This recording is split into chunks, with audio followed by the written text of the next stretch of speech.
I have with me today David Huckerby and Natasha Jones from Conteur, an award-winning full-service creative communications agency with clients in the health and social care, housing and hospitality sectors.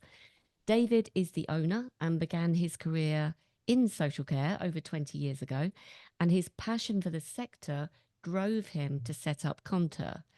Natasha is account director with over 20 years experience in public sector marketing and PR, and is responsible for strategy and operations. So a very warm welcome to you both. Hi, Jenny. It's lovely to meet you. It's great to meet you too. So David, can you start off by sharing just a kind of potted history? What does the agency do? Who are your clients? And a quick sort of story about why you started it. Oh, crikey, yeah. So we've been talking about this a lot. Actually, we've just had a team day, so we've just had a big refresh on this. But yeah, we're as you touched on there, a sector specialist creative communications agency. So we work across a handful of key sectors, which are health and social care, hospitality, and property and housing. We work predominantly in the private sector, so working with the likes of groups of care homes, and that's from individual care homes right up to the largest care home providers in the UK. Groups of hotels, social housing providers, and property management and construction companies.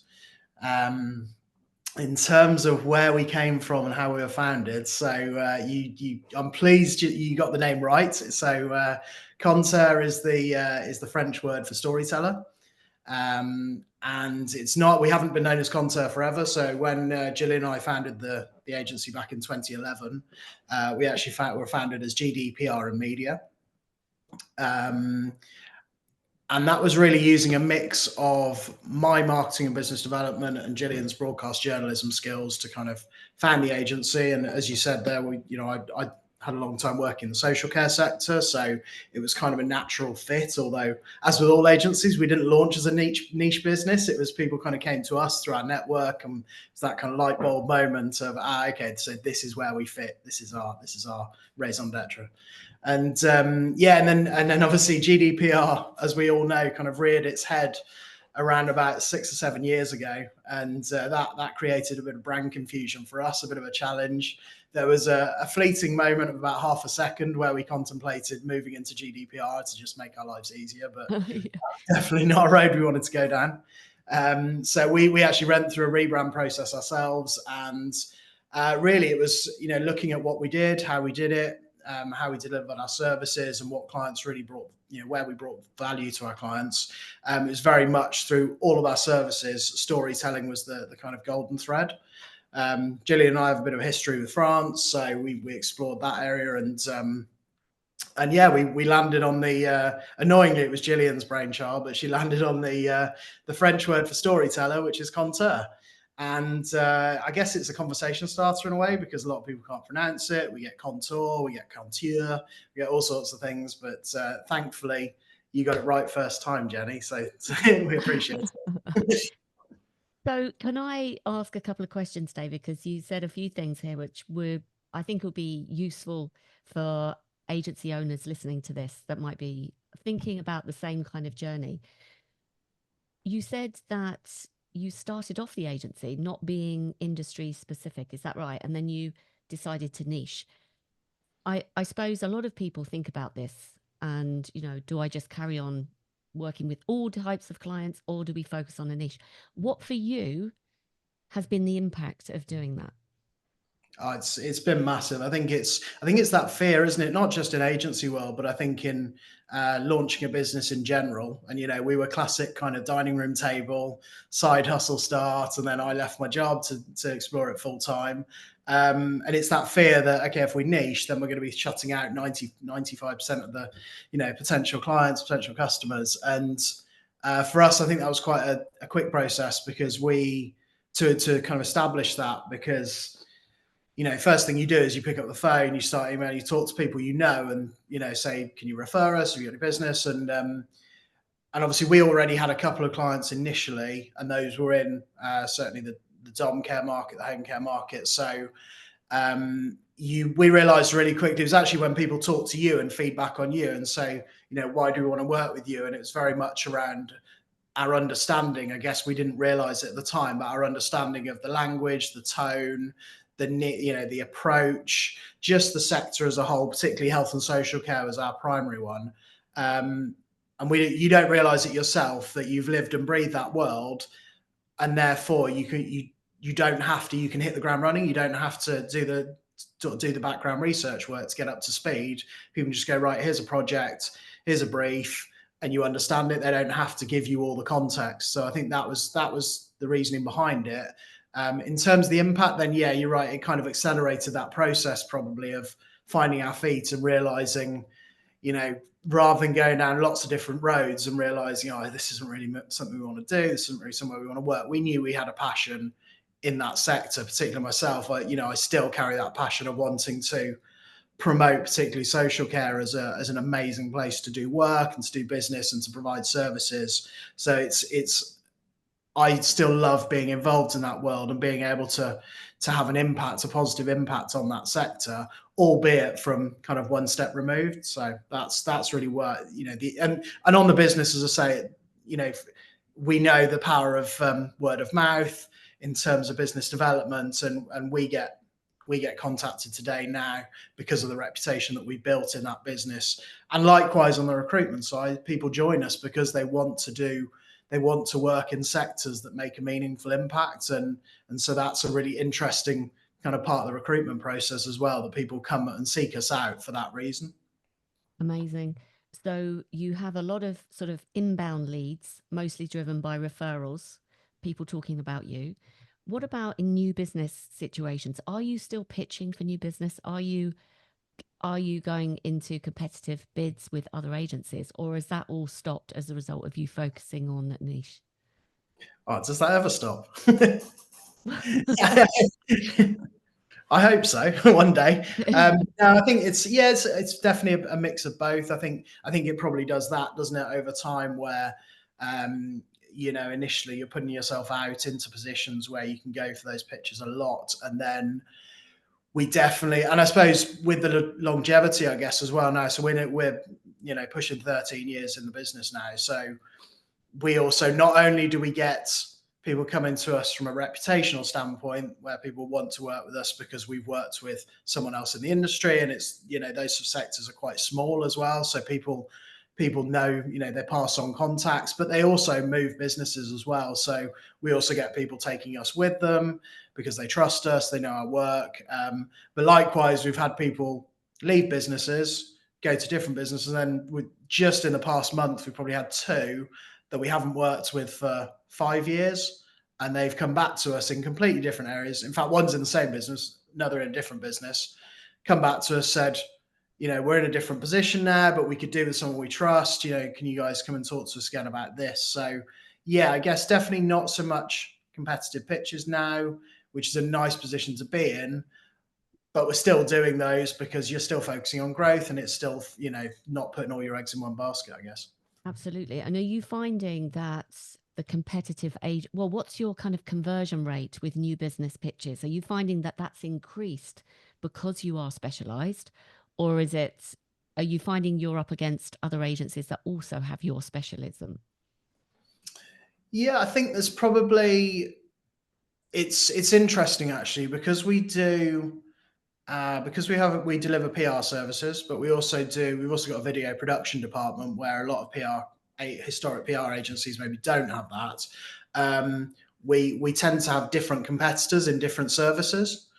So, and there are and within the sectors that we work, there are probably a handful of video production agencies and a handful of PR agencies that work in those sectors, and we find ourselves, 2 or 3 times a year competing against them on certain projects. But it's very much, a lot of our work is relationship driven as well. So we focus heavily, which I know is a passion of yours, in terms of account management.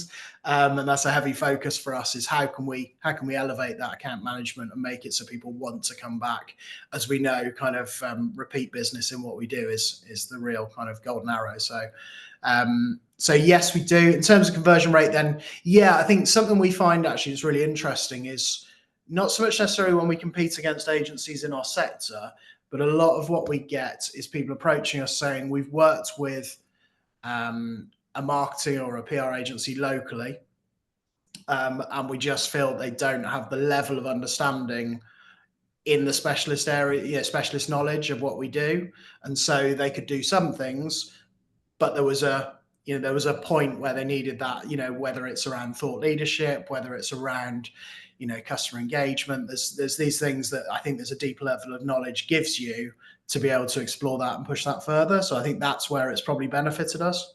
Makes sense. So this is probably a good point to bring in Natasha, because we're talking about client relationship development. So Natasha, from your perspective, like, what's your role and how do you work together with David? Why as humans do we find this question so hard? When you get asked what do you do, it's like panic. I do everything. Is that what you do? Everything. I bet you do.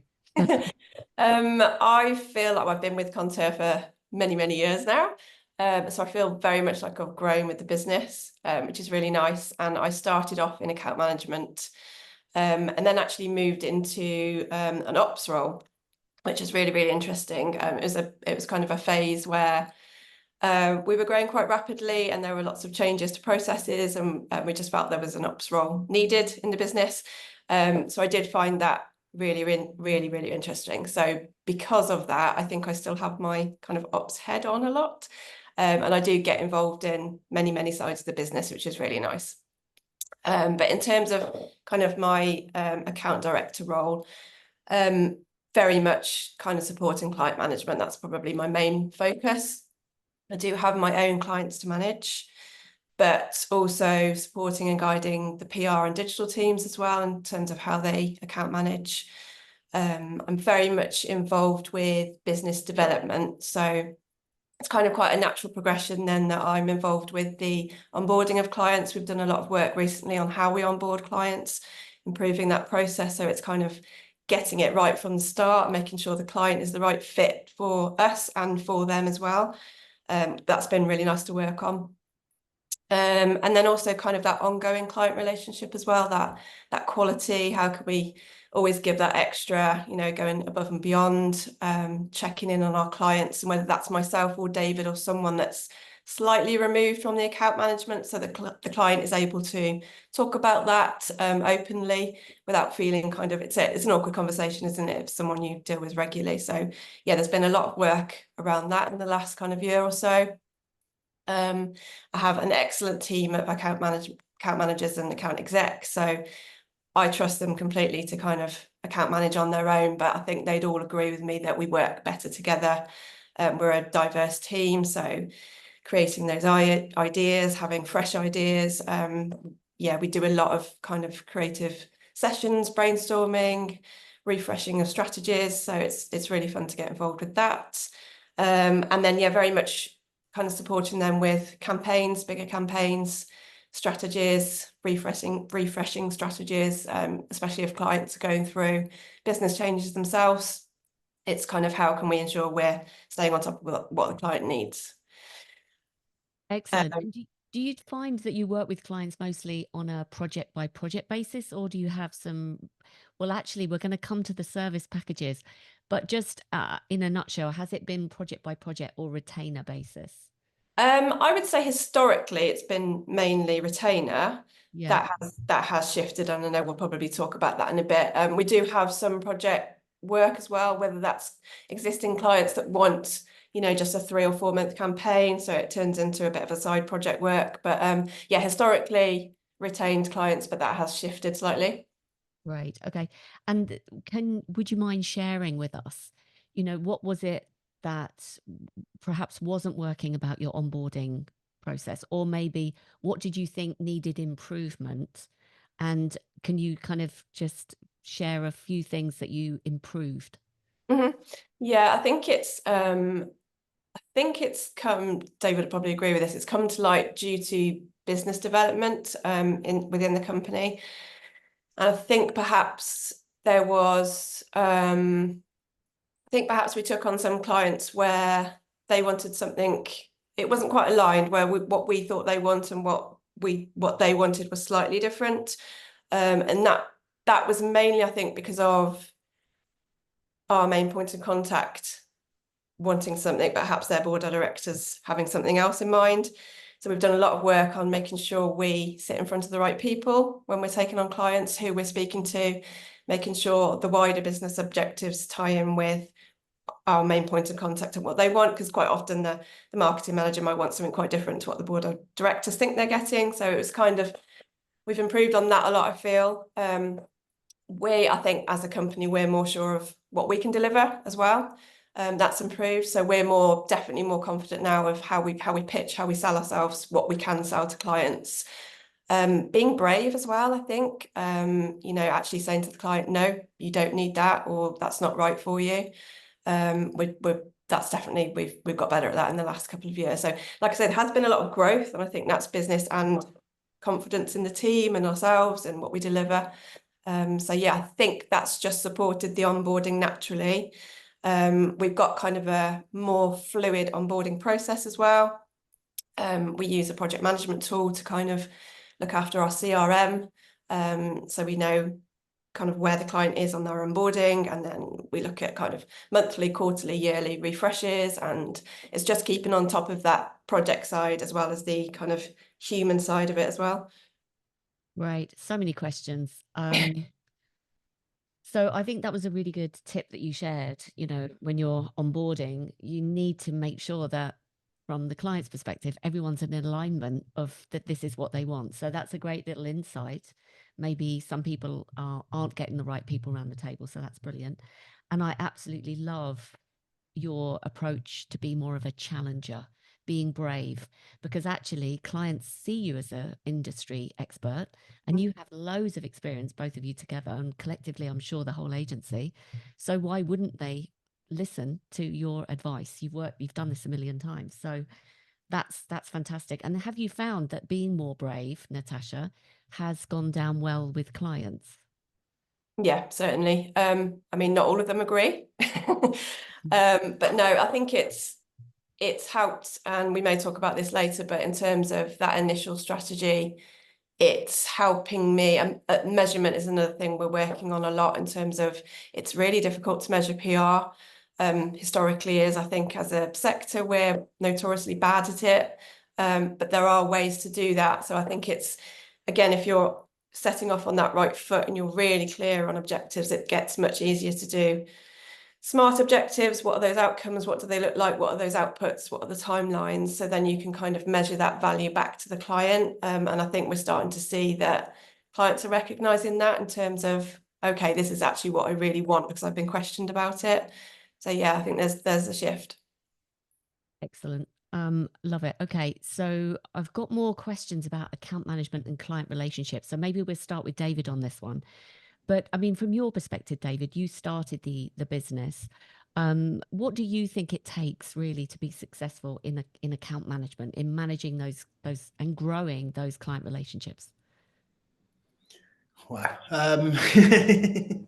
It's do you know what? I was having this conversation with one of our account managers last week, and I see the role of the account manager as probably definitely the most difficult role in an agency, because you get pulled in so many different directions.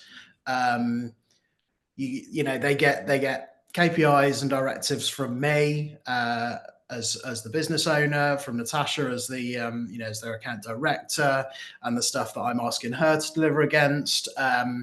They're asked to constantly look to obviously improve the deliverables, to upsell services and to cross-sell services, and that's all before they even talk to a client. So it's so and then obviously clients present their own challenges, they have their own objectives that they want to do, they have their own. We're finding, certainly at the moment, marketing managers, marketing directors are being really pressured on what to do more with less all the time, and that's very much coming through to us. And so I think it's a really challenging role. I think obviously, without a doubt, organisation is top of the list. But as Tash kind of alluded to earlier, it's a really kind of tightrope that they walk, in terms of balancing organisation and the workflow management software we use, but with the human side of account management, which is so important. And we're talking about a lot at the moment. We had a session on it on Thursday around something we're talking and looking at heavily is something we term 7-star service. So it's actually taking just traditional relationships, and it's really easy, I think, sometimes to fall into the trap as an account manager and as an agency as a whole in being reactive. If you've got what seems like a really good and a really positive client that's feeding you information and things to work on all the time, it's really easy to get into that rhythm of just delivering, feeding back, and you feel like you're doing the right thing. You feel like you're delivering everything they need. And then one day out of the blue, they turn around and say, actually, we can get someone to do this in-house because you're just doing what we ask you to do. You know, hang on, we feel like we've been doing everything you've asked. And it's just easy to do that. So then it's for two things, you know, it's us pushing as a business to constantly deliver value, but then demonstrate that value and showcase that value as well. It's to challenge people on what they're doing. And it's also, like I said, it's that human side as well. So it's looking at how can we elevate those relationships? How can we make them more personable, more personalized?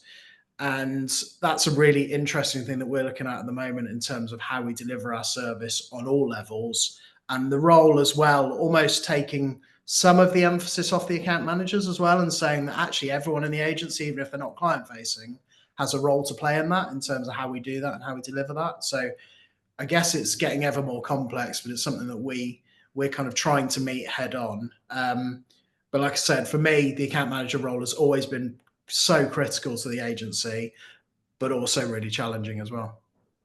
Right. Okay. A couple of questions, and then I'm going to go to Natasha. You said that you set KPIs and directives, which I think is fantastic because, believe it or not, not all agencies do that.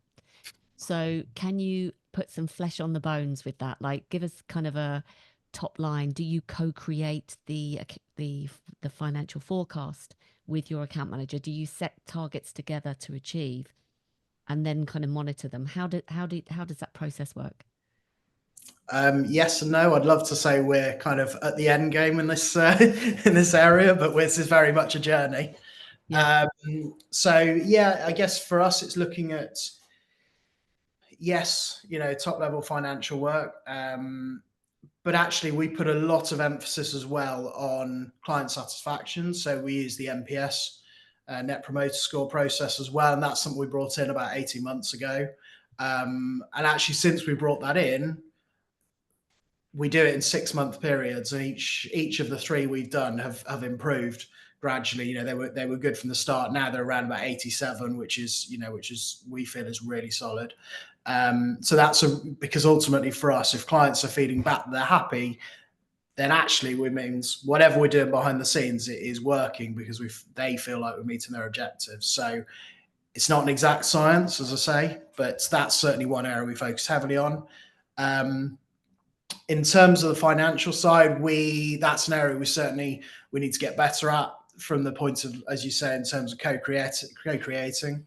It's something we've talked about certainly as a senior management team in terms of getting more transparent around that area. Again, for me, I always feel like it's a fine balance between you, and don't get me wrong, I want to be transparent, and I am transparent about that stuff, but it's a fine line between I want account managers to have a commercial element to what they do and to appreciate the need and the impact of the role they play. And that goes for everyone in the business again. But also I want them to be really clear on their role within that, and that their role also has a human element to it. And we had this conversation last week, as you touched on sort of mixed service packages and things like that. That's something we're selling hard at the moment.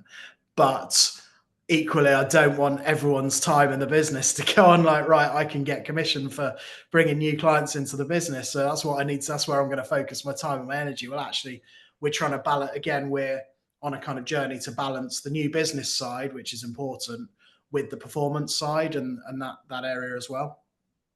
I agree.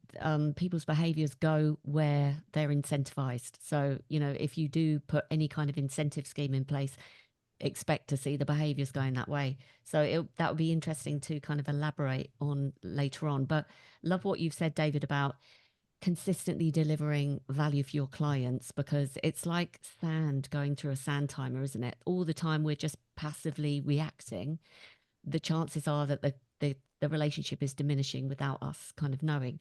So it comes back to what Natasha said earlier on about being challenging and also personalizing your approach. So that's fantastic. Picking up on that point, Natasha, can you kind of explain, do you have what I call upstream and downstream touch points with your clients? So I call upstream touch points sort of innovation sessions, strategy calls, quarterly business reviews, where you are proactively bringing value and ideas, as well as the kind of weekly status calls where you're talking about projects. Can you kind of paint a picture of what your cadence of touch points are with your clients? Yeah, sure. This is something I think this is hugely changing with the mixed services packages, and we'll come on to that. But in terms of the way we look at clients across a quarter rather than across a month is shifting quite a lot. So historically, again, with our retained PR clients, I think it's very easy to fall into a trap of what have you done month on month for that client. So again, with the strategy refreshes that I mentioned, this is something I think we're getting much stronger on at the moment. I will say it's, and I don't want to blame this on the sector, but we do a lot of our PR clients, our social care clients. It's harder to get them excited about things and to think outside the box. They like to play it safe. Social sector is we have to be careful with the tone we use, and we come up with these wonderful wacky campaign ideas and they're like, oh no, stay in the box. So it's harder, but that's not to say we can't do it. I don't want to give away too much about the mixed service packages at the moment, but we're trying to look now across quarters, and instead of thinking, right, let's do a strategy refresh at the end of the year, so that this client's got a yearly focus, bringing that right back, because things just shift so quickly. Business needs change. It can be as simple as having a new director in a business and suddenly everything's shifted. So a year's just too long, and it's really frustrating when we have clients that say to us, we've loved working with you, we're giving you our notice, and when we dig deeper, they said we love the quality of your work, everything was perfect, but we just weren't proactive enough. And that's it's heartbreaking when that happens, because we don't want that. So we're trying to stay on the ball with making sure we are proactive, thinking quarterly, what can we be doing every 3 months to make sure we're on track, looking at those objectives again. How are we measuring? Are we still delivering value? Myself and David have got a guilty pleasure of watching Below Deck at the moment. I don't know if you've watched it. Yeah, it's addictive, isn't it?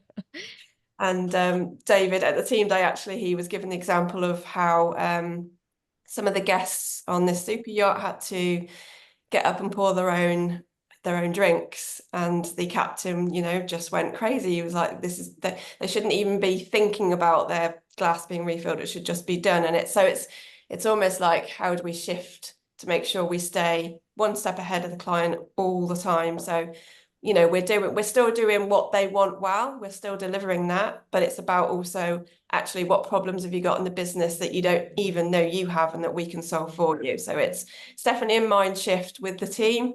And again, with the mixed services packages, we're looking at this quarterly focus as well. What you just said there is a golden moment. I might even use it as a snapshot, because what are the problems that they don't even know they're going to have yet? Because you've seen the problems emerge. Mm-hmm. And you can almost paint a picture of their journey, because you know it maybe more than they do. So I think that was a golden moment, Natasha. Thank you for sharing that. Before we move on to the service packages, because I really want to understand what you're doing and what you've done. David, just briefly, coming back to the point about personalizing the relationship. What are your thought processes so far about how you address that? Obviously, Natasha's talked about being one step ahead, but what else are the kind of more, and the below deck analogy was fantastic, don't let them pour their own drinks. Love that.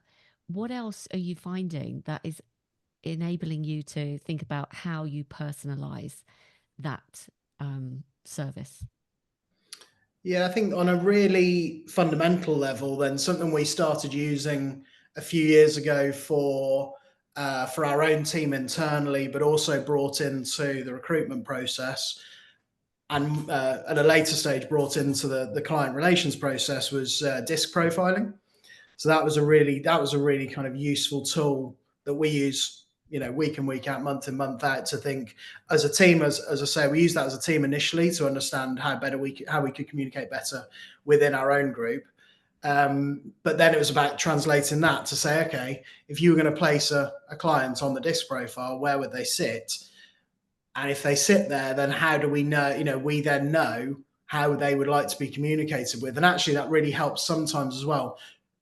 Two ways, obviously. One in terms of how we can communicate with the client, but also sometimes when they communicate with us in a certain way, is it a really short, curt email?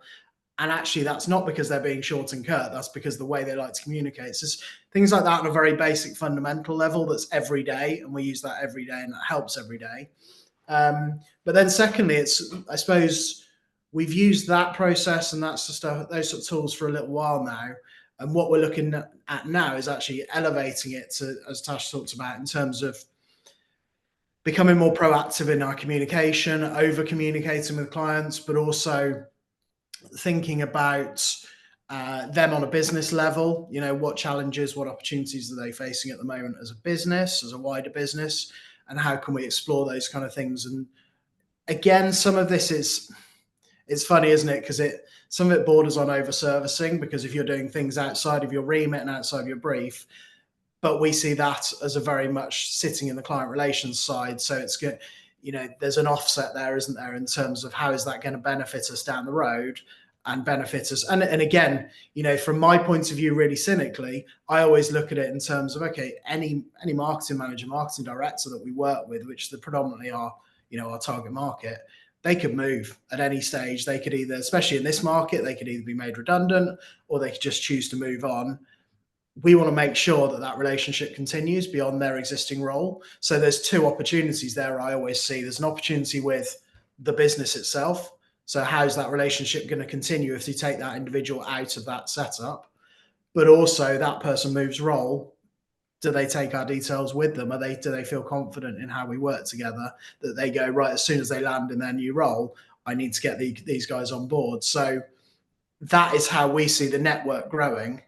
And the more we can personalize those relationships with those on an individual level, and it's something we talk about in terms of in terms of those conversations around the business. And it's really challenging with some people because they want to keep it very much on a business level. And Gillian is much better at this than me. She's the most inquisitive person in the world. So it's trying to get everyone into that mindset of how can we dig that little bit deeper, understand. And it's something we did a session again in our team day last week around, and it was called speed dating. And it was actually, we've worked together as a team, a lot of us, for 4 or 5 years as a core group of probably 6 to 8 people. We've worked together 4 or 5 years. We sat together as individuals and had little 5-minute sessions, and we discovered things about each other that we never knew. And it's so, how can we do that on a client level as well? To make those conversations more real, more authentic, more meaningful, so that person. And we had a term a few months ago. We talked about, let's leave let's be the most positive interaction that person has that day. It might only be an email, it might be a conversation, it might be a full-blown Zoom call, but let's try and strive to be the most positive interaction that we can be with that person that day. Lovely. Very, very good tips there. Just want to sort of highlight a couple of things you've said. I love disc profiling. I've become a disc practitioner and I offer it as part of my service. So I think that's really key, because every client is different and we can't assume that they're all the same, because some clients, quite frankly, don't want to be taken out for a meal with you. They don't want to go for a golf. They're quite introverted, they just want that kind of more formal communications, like you said, the short email. So that's one great thing. A quick tip here that someone told me, David C. Baker, actually, he said, why not extend the offer to your clients to actually carry out a disc profiling? Because most clients, from an ego perspective, want to kind of know what their style is. So rather than assuming, we could actually ask them. And what he anecdotally he said was, clients then said, oh, can I get a token for my wife as well to do it? You know, so there's an opportunity for engagement. Another thing you said, which I thought was great, was being proactive in your communications and kind of challenging their sort of business objectives, and the danger of being over servicing. I think you're right, we do strike this balance, but I think if it's you know, a type A client, I call it a category platinum client, where is huge growth potential, if we are not being proactive and actually, you know, repitching, doing mini pitches, we are going to lose that client eventually. So it's where you put the investment of time. So I'm glad you brought that up. Lots more things that you said there, David, but I'm keen to kind of go back to Natasha because I'm conscious of time, but I'm really keen to understand from your perspective, Natasha. You've introduced some mixed service packages. So would you mind sort of giving us a bit of an overview of what you've done and why you've done it? I feel like I'm massively stealing David's thunder here. Yeah, so the mixed service packages are very recent, kind of within the last 6 months-ish we've introduced them.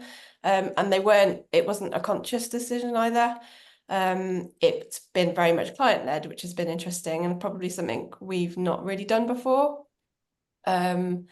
So as you know, we've got a video production team. We've also got design, and our newest area is digital marketing. So there's lots of services that we offer.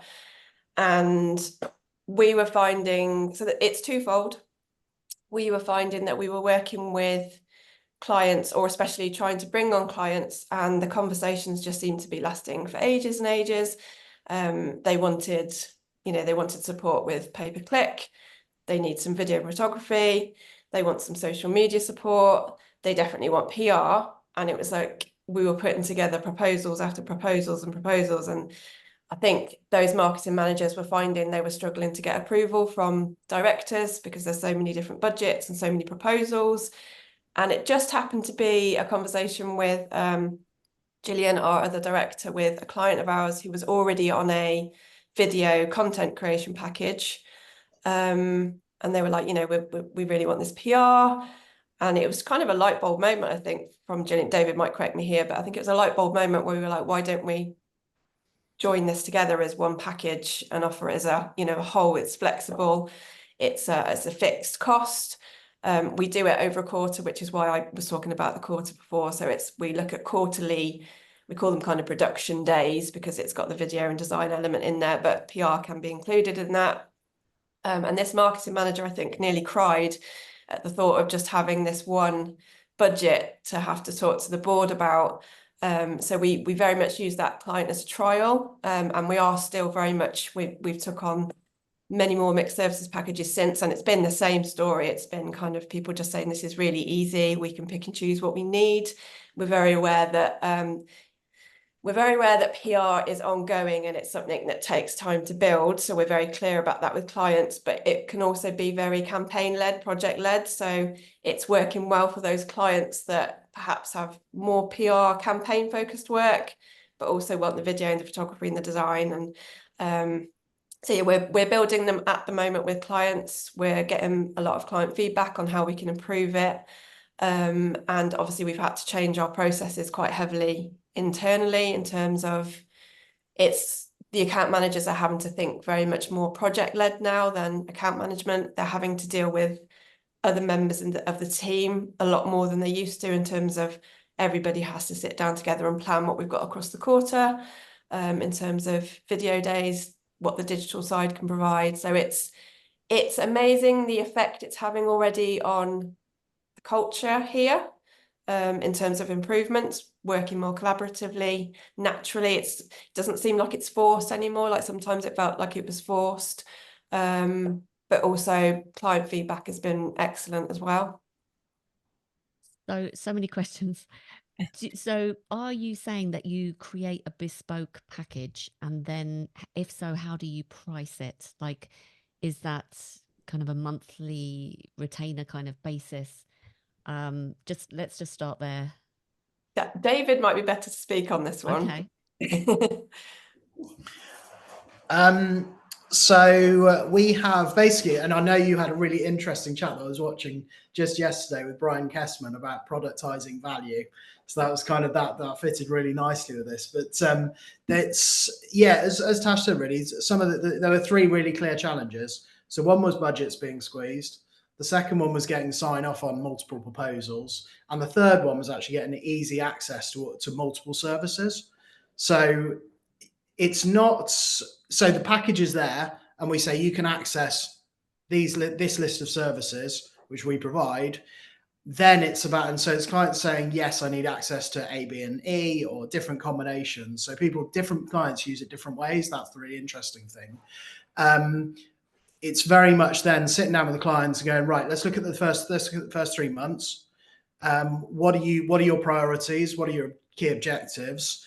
And therefore, we're going to need to focus on these areas. So to use Tash's example on the first client, they knew that they're going to be heading towards autumn campaigns, but they had no content to use for those campaigns. So their priority over the first 3 months was very much around gathering and producing content. So that's what we've done. That's how we spent those first 3 months. But we're already thinking forward to the second quarter, if you will, of their package, and the fact that focus is then going to shift towards digital marketing campaigns, PR campaigns, and actually the production won't be required then. So it's almost subconsciously or unconsciously shifted our mindset as well to being much more proactive, much more planning out, and that's both externally with the client, but also internally. It's making that's probably which I'm sure is one of your questions in terms of challenges. That's one of the challenges for us internally, is very much mapping those resources out and thinking, okay, we might be heavily, video production team might be heavily required over the next 3 months for these different clients. So I suppose that's the area that we're working on at the moment and trying to evolve and trying to figure out. As Tash said, we've used 1 or 2 clients to try it on a trial basis to help do that and to help us understand how that will work in practice. And now we're in that phase of, okay, we understand how that will work as a team. How do we scale this up in terms of, as more clients come on board? Because obviously we've got internal targets for how many more clients we want on these specific packages before the end of this year. So when they buy a package from you, is it automatically for a year, or is the time frame determined by the need? So it's similar to our retain models in terms of we do 6 months initial period and then rolling monthly. And the reason we do 6 months initial is because there's a lot of front-loaded work around strategy and mapping out, but also the research and the work that goes into that side and the creative ideation, et cetera, et cetera. So, and we feel 6 months is enough, that it's not short enough that we'll be doing a lot of work, but you won't see the outputs and the outcomes. But it's not so long that you're signed up. I think there's also a fear sometimes with clients that, oh God, I don't want to sign up for a year. That seems a hell of a long way away. So for us, that's a nice balance. And are you finding, you said that one of the because this is an evolving kind of initiative, mapping out those resources in advance can be, a challenge. Are you finding that the pricing is working for you? How do you work out the pricing? Is it still behind the scenes based on number of hours and key roles and responsibilities? Yeah, so at this stage, so the structure of the packages we used to deliver, and we still deliver, as Tash touched on, content creation packages. Right. And that was done across production days across a quarter. So we did it with that so people could use them for filming days, post-production, things like that. So that worked really well when we introduced those a couple of years ago. And for some reason, it took us this time lag to be able to go, oh, okay, yeah, we could do this for our other services as well. But yeah, so in the background at the moment, it's still time-based. I don't want to say that too out loud because I know that's a bone of contention at the moment, or always. But we have had the conversations around almost the next phase of these packages will be very much to almost, subtly remove the time element from the paperwork and it to move more naturally, more organically into a value-based model. And I think for us, putting the time, starting from a time-based perspective, initially at least, was as much as of a tool for us internally as it was for clients externally, because externally we can talk to them in terms of, you do get there, clients sort of have, there's a spectrum of clients, isn't there, in terms of some that understand very clearly expectations, they understand there's a time factor involved and that everything won't happen overnight and there's a build, etc. Especially in the sectors we work in, it's very much a drip feed approach, which is why, as Tash alluded to, we don't do a huge amount of project work. So for those clients, it was easier, for other clients, it was easier to go, okay, I can kind of expect this level of work or this structure of work over a quarter, and that allows me to understand how I can factor that into my work and how it's going to dovetail with my work. So yeah, I suppose the time element was a good starting point, both internally and externally, but it's very much on our radar over time to move that to a value-based model. I think what this shows is you know your clients so well that you are now structuring your services to fit with what the need is. And it's obviously, and it's always iterative, isn't it? Like you do one thing, then you keep improving on it until you get it down. And it sounds like a fantastic initiative. And I'm sure a lot of people listening are thinking, well, maybe we could do that. So I think it's great. I'm just conscious of time. It's gone so quickly. I'd love to sort of wrap up the session really by asking both of you about any trends that you're seeing in the industry. What's kind of changing and what are you seeing coming down the line for agencies in the future? So maybe Natasha, can we start with you? Yeah, I think there's two. There's AI. It's just such a talking point. But I think David was going to talk about that a little bit more. So for me, it's the and I've touched on this already, so apologies if I'm repeating myself, but it's the maybe not a trend so much, but the sign of the times in terms of businesses being stretched. But marketing managers just seem to be more and more stretched. They've always worn many hats, but more so recently, we're speaking to marketing managers who are stressed. They've got so much to do. Their work is kind of much more wider than marketing. And it's how we respond to that. And I think it comes back to that. What's your problem? How can we find a solution for you? And it seems to be that more and more contact with those marketing managers. They want to they just need something simple and easy and a solution to go to their board of directors with. So for me, I think I've noticed that very much over the last kind of 6 months, definitely. Do you ever offer to sort of embed someone in their business to help the operation is that one of your offerings? In terms of us supporting Yeah, their business. almost like a fractional marketing manager, putting one of your team members in their office so that they can help with the whole kind of getting tasks done and stuff. Yeah, we talk about being an extension of their business quite a lot, actually. Yeah, never actually in terms of physically, but I think definitely we've got clients where the account managers very much feel like they are a marketing manager sat within, and another conversation for another time. But we're seeing more and more PR is not just PR anymore. It's a whole range of skills. It's extending into everything else around it, digital PR, marketing. It's about the knowledge of the team, the account managers. They've not just got to stay on top of PR, they've got to stay on top of everything. And especially with our mixed service offering as well, it's supporting them to ensure that they're keeping on top of trends, on top of what's happening in the sector in terms of PR and marketing, so that we can be, that help to those marketing managers. Great. Thanks, Natasha. And what about you, David? Sort of final thoughts on trends you're seeing?